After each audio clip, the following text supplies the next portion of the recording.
It looks like we are good. So as you guys can see, the top right corner of the map, currently leading 4-3 is Team Liquid. They started off this day really rough with a 3-0 from the STC, but of course the STC is back, as it is the Acer Teamstory Cup rules that you can revive a player for your ace match. So spawning here in the upper corner of the map, a zombie player, if you will, revived from the dead. It is playing once again the STC. And his opponent, 4 in a row. Does he have his ZVT mojo back? This game will certainly prove that. From Team Liquid, in the blue trunks, the Zerg player, Rhett.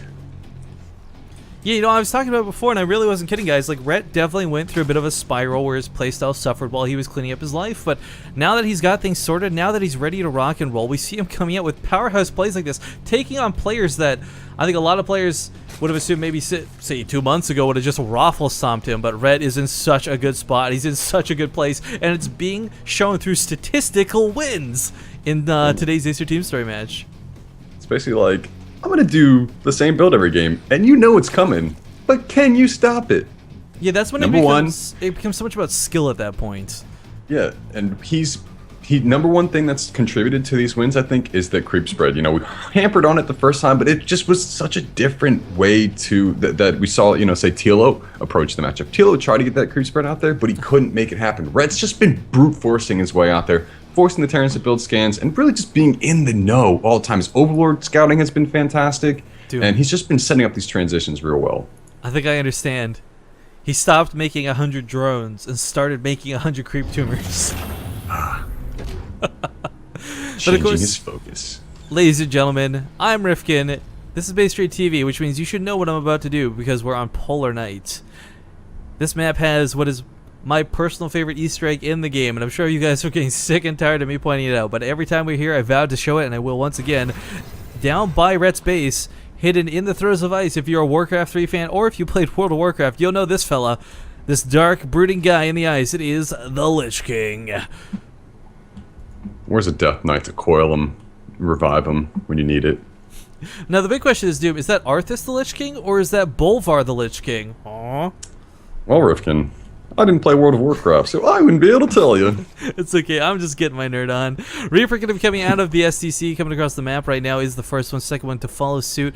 Rhett, though, with already 4 lings out, 2 queens on the way, he's going to be perfectly suited to hold this off. And let's see if XSplit wants to do first blood this game, huh? Shall we? If it even happens here. I know, Rhett's actually pretty good immediately. Control. Yeah. Maybe a ling will go down, maybe. Maybe the Reaper will go down. Oh, anything could happen. Oh. No queen about to pop there at the natural. STC, fantastic Reaper Myco.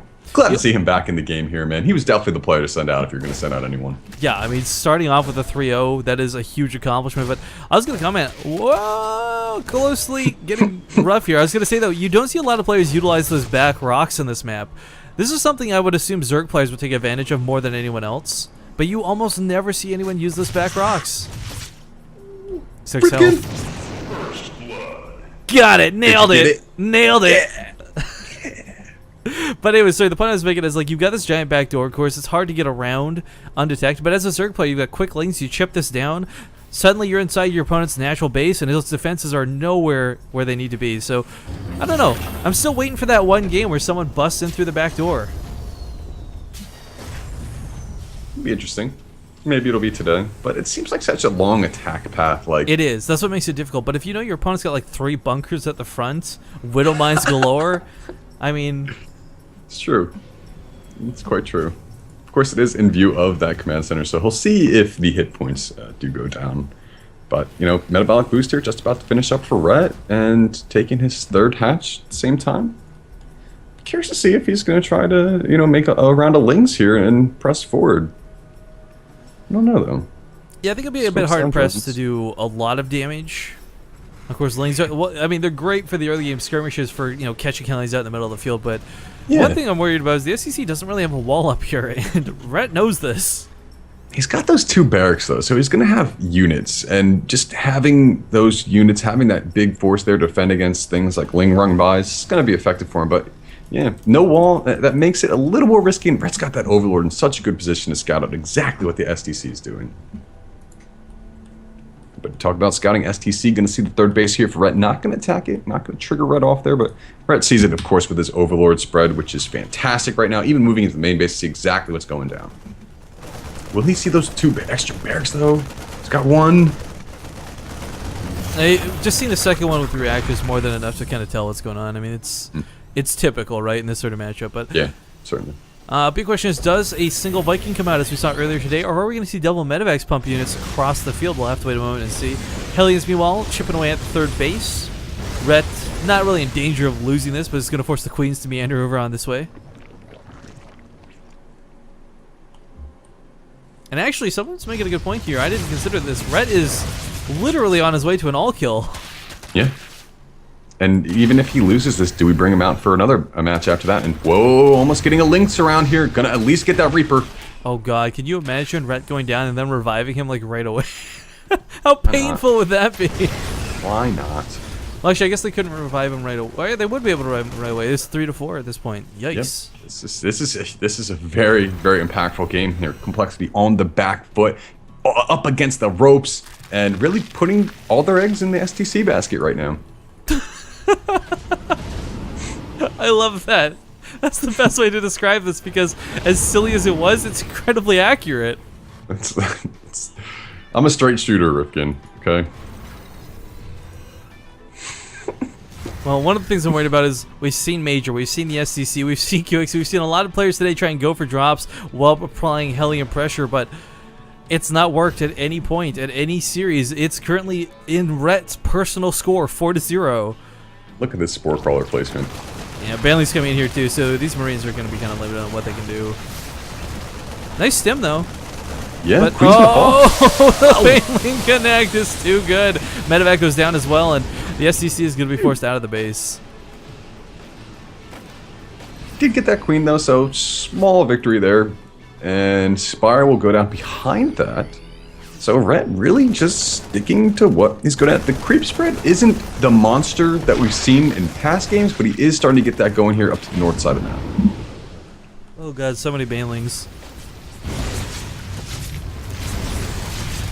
It's impressive. It's the ridiculous. same build every time. It's Yeah. really the same build every time. I mean, maybe slight deviations here and there based on what his opponent goes for, Well, but it's just calm, steady play, man. Yeah, that's TBZ for you. Recognize coming into this. It does take a bit of pressure off of both players. I mean, we got a massacre going on, but it's to be expected, quite frankly. It takes a bit of pressure off both players, knowing that, all right, my opponent's always going to do this, so I can also always do this to respond to it. And this is what I was talking about earlier when I said it comes down to skill. A lot of this comes down to how you can utilize this matchup, how you position yourselves, and how you dance around what is currently on the field. So, I mean, all right, you know your opponent's going to be those Banelings and Zerglings. Do you whine about it, or do you improve your play? You think that was kind of an odd trade for the STC? You know, no, I don't think so at all. He was able to kill a lot of the Banelings there. Most of them, of course, were sacrificed into the Marines, but it's always more effective to trade one Marine for Banelings every single time. Yeah, I'm getting a little worried for the STC though here because this +1/+1 is delayed. It is very delayed in comparison to what Rhett's going for. Yes. And the creep spread's building, and you know the tech is just pushing forward for Rhett. He's been completely uninterrupted in terms of economy. His income is at a great level right now. He knows, and is pretty much in the know that the STC is probably placing his third base down in the next couple of moments. So he's really got to make these drops work. Does the STC to have anything happen? But the Mutalisks are coming out too, Rifkin. So timing is just working out in Rhett's favor continuously throughout this entire game and throughout the whole series, really. Yeah. What am I going to try and burrow here in the back lines? Maybe get some Not gonna get down though. Yeah, waited. Oh, Waited too long. and here come the mutas, man. I am really worried for the SCC at this point. I mean, he's not in a bad spot yet, but this is when Rhett starts to. This is when the momentum really starts kicking in. His creep spread is across the map. He's got Mutalisks now on the field. I mean, Rhett is a beast, guys. Sees all. He really sees all, and this is just exuding confidence to me, Rifkin. Army supplies. Look at the overall supply, even 154 for Rhett, 124 for the STC. Army supply in the favor of Rhett right now. He's continued to add on his more and more units, more and more upgrades, spreading the creep at the same time.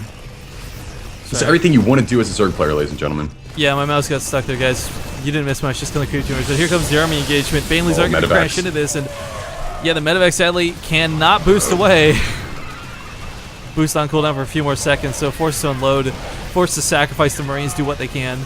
Those are some of the only medevacts the SEC has on the field as well, and he's going to stem forward with weakened Marines, but again with no medevacts to heal them. Widowmine hits not being the magical number that they need to be in. This is one of those moments where you're like, I can't believe they're nerfing the splash radius on Widowmines, because this whole series, Rhett has not been threatened by Widowmines, not in the slightest. Oh, and this is one of those moments where you got to be thinking Rhett could potentially win the game here. The third base is under assault. There's really no response from the STC. Is going to have a handful of units come down and handle so many banelings, which are going to crash the Marines. Corpses, of course, going sliding everywhere here on the ice, and the STC trying to get some Widowmines down. Good game is called. Rhett manages to all-kill compLexity. I gotta swap scenes so people can see you. Yeah, your mind is getting blown here, guys. Oh my goodness. Yo, I was expecting Tasia, or Hero, or Snoot, or some of the really big named players that you're all familiar with seeing to come out and be the ones to stomp the yard, so to speak, but it was, in fact, Liquid Rhett at the very end. The Netherlandish, the Dutch hero of Team Liquid. With the knockout blows, man. Yeah. KO, KO, KO, KO, KO, 5-0. Get on Twitter, follow this guy at Liquid Rhett. Y'all know it by now, but go let him know how awesome those games were. Give him that, prop up with support, man. He's got to be feeling so good with his ZVT after a day like that, Rifkin. Yeah, that may have been a 5-3 score, guys, overall, but that was a 5-0 personal score for Rhett. So really well played. Glad to see him back in his prime. But that's going to be it for the broadcast today. Ladies and gentlemen, thank you very much for tuning in. Sorry for the small technical hiccup, I guess we call it, towards the end. We're going to end the broadcast, though, with a couple ads, so please stick around if you want to support the channel. If not, take off. But, guys, this was Rifkin. You can see my Twitter next to my name, at Riff_Kings. Would love if you would give me a follow on Twitter. It does support myself and Doom. His, of course, beside his name, at Doom Esports. You can check him out down there. And, yeah, follow the channel. Come back for more. We got a lot of StarCraft in future days. If you guys want to check previous Acer Teamstory Cup Season 2 matches, you can go to sctoonlinks.com, click on the event listing there, and you can check out even more action from a wonderful host of characters who've been casting these games. Very, very awesome to be here today and participate in this, and hope to come back for more in the future.